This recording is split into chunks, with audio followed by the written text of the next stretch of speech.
Bonjour frères et sœurs et bonsoir, quelle que soit la zone où vous vous trouvez. Je vous passe le salut du Seigneur et que la paix soit avec vous, la paix que Christ donne. Oui, je reviens toujours avec des préoccupations. Aujourd'hui, je vois beaucoup de chrétiens ou encore de soi-disant chrétiens le faire lorsqu'ils veulent se mettre dans un foyer. Je vois que la plupart se dirigent dans les églises de maison, dans les églises de bâtiments et interpellent un pasteur, un apôtre ou un prophète de venir prier, soit pour bénir le mariage.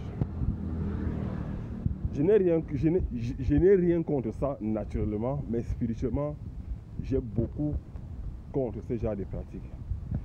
Est-ce qu'il y a un seul exemple dans la Bible où un apôtre ou un serviteur de l'Éternel, ou un diacre, ou un prophète l'a fait?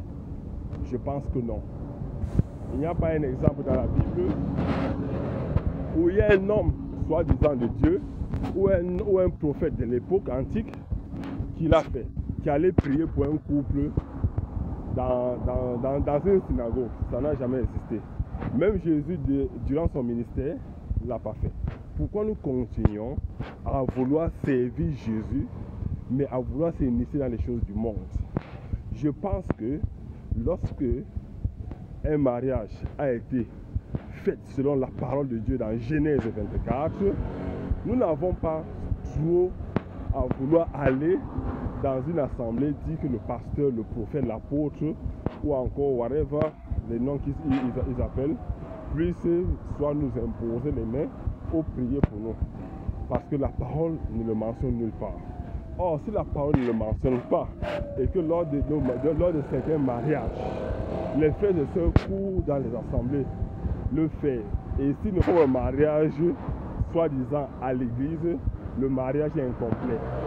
Le mariage est incomplet selon l'homme ou selon Dieu. Parce que dans la Genèse 24, la Bible ne mentionne nulle part que Isaac est allé à l'église prier. La Bible ne mentionne nulle part que Isaac est allé faire un acte de mariage. Et dans tous les épîtres des apôtres, aucun sujet n'a été élevé à cela. Et le Seigneur lui-même n'en a pas parlé.